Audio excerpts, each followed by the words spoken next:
स्वागत है दोस्तों नए वीडियो में। इस वीडियो में मैं आपसे बात करूंगा कि ऐसे इकोनॉमिक कंट्रीब्यूटर के बारे में जिसका कंट्रीब्यूशन हमारी इकोनॉमी में होता तो बहुत है, बट उसको वैल्यू सेम प्रमोशन में नहीं किया जाता।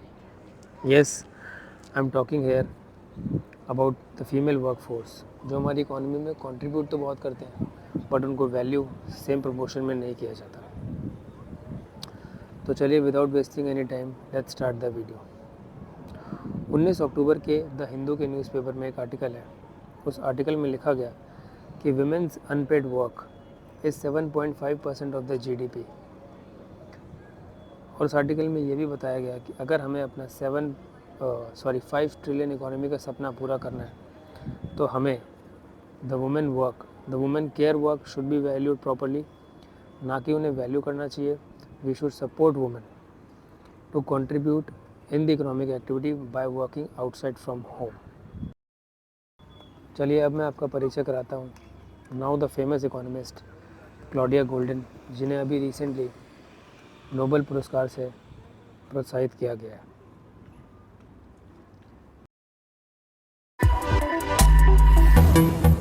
America runs on women. And we noticed that during the pandemic, when women were being pulled back into the home because of their work and because of childcare, it's pretty clear that their own productivity went down. They had to take care of their children. They had to do their work. Their labor force participation, by the way, did not.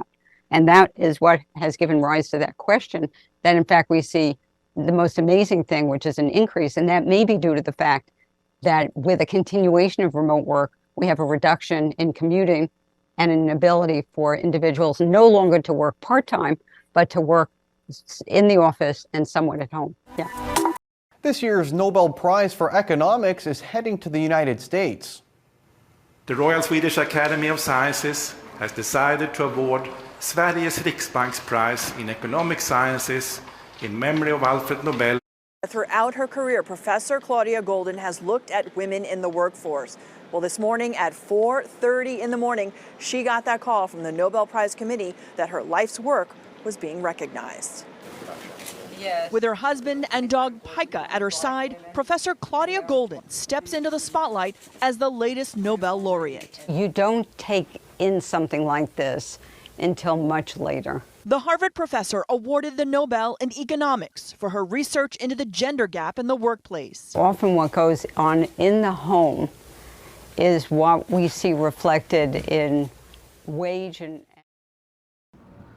Claudia एक 77 वर्षीय professor है Cambridge university में, जिन्होंने पिछले 200 साल का data analyse किया और एक यू शेप कर्व की मदद से हमें समझाया कि जब इंडस्ट्रियलाइजेशन से पहले एग्रीकल्चरल इकोनॉमी थी, तब वुमेन्स का कंट्रीब्यूशन बहुत ज़्यादा था वर्कफोर्स में। वो डायरेक्टली एग्रीकल्चरल सेक्टर पे जाके काम करती थी, पर जैसे जैसे इंडस्ट्रियलाइजेशन हुआ, महिलाएं घर से बाहर नहीं निकल पाईं, तो उनका contribution directly in the workforce कम हो गया। बट अब जब सर्विस सेक्टर दोबारा से बूम पर है and they are educated and they are working in the service sector, they are equally devoting themselves in the service. इस आर्टिकल में दोस्तों ये भी बताया गया कि approximately 82% of the women workforce is unpaid, जिससे उन्हें 2 तकलीफ़ों का सामना करना पड़ता है।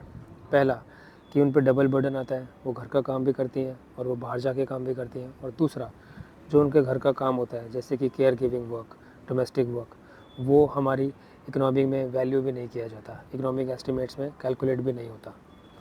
दोस्तों इस आर्टिकल में ये भी बोला गया कि एक SBI रिपोर्ट के अनुसार women unpaid work is equivalent to 7.5% of the GDP। और अब now it is time we have to change the way the labour is valued if we want to include, if we want to reach a dream of 5 trillion economy. Because आज के दौर में इतनी महंगाई है तो माता और पिता दोनों को घर से बाहर निकल के काम करना पड़ता है। Now the concept of caregiver and the breadwinner is changing. Now we have to change our thinking of caregiver and the breadwinner. दोस्तों काफ़ी बार ये भी देखा गया है कंस्ट्रक्शन साइट्स पे, जहाँ महिलाएं कंस्ट्रक्शन में काम कर रही होती हैं, वहीं उनके बच्चे बराबर में उनके साथ खेल रहे होते हैं, बड़े हो रहे होते हैं वहीं पर। दोस्तों यहाँ पर हमें ये पता चलता है कि अगर महिलाएं वर्क फोर्स में पार्टिसिपेट नहीं कर रही तो कहीं ना कहीं कारण होता है उनके बच्चे की development. Because mother love is very important for a child's development. अब गांव में तो आंगनवाड़ी सिस्टम होता है, बट शहरों के लिए हमें क्रचेस को प्रमोट करना चाहिए, जिससे जो पहला इम्पॉर्टेंट एस्पेक्ट है कि एक बच्चे की डेवलपमेंट प्रॉपरली हो पाए। जब माताएं बच्चे के साथ नहीं हैं तो उन्हें प्रॉपर केयर मिल पाए और माताएं भी बेफिक्र होकर घर से बाहर निकल पाएँ और इकोनॉमिकली कंट्रीब्यूट कर पाएँ towards the development of GDP. दोस्तों, एक डेटा में तो ये भी सामने आया कि जब 4 महीने का डेटा लिया गया तो उसमें 44% of the women was included in the workforce, और वही डेटा जब बढ़ा के 2 साल का कर दिया गया तो उसमें सिर्फ 2% महिलाएं ही वर्कफोर्स में आ पाई थी। कारण यही है कि वुमेंस के करियर में हमेशा ब्रेक आता है, चाहे वो शादी से रिलेटेड आए, चाहे वो उनके बच्चे से रिलेटेड आए, चाहे वो वर्कफोर्स या हेल्थ से रिलेटेड आए। तो हमें चाहिए कि हम ये जो हर्डल्स हैं उसके लिए कुछ ना कुछ पॉलिसीज़ बनाएं, उनको प्रमोट करें, उन्हें सपोर्ट करें ताकि वो वर्कफोर्स में ज़्यादा से ज़्यादा पार्टिसिपेट कर पाएँ। आई होप आपको वीडियो पसंद आया होगा। अगर पसंद आया तो please give me your feedback in the comments.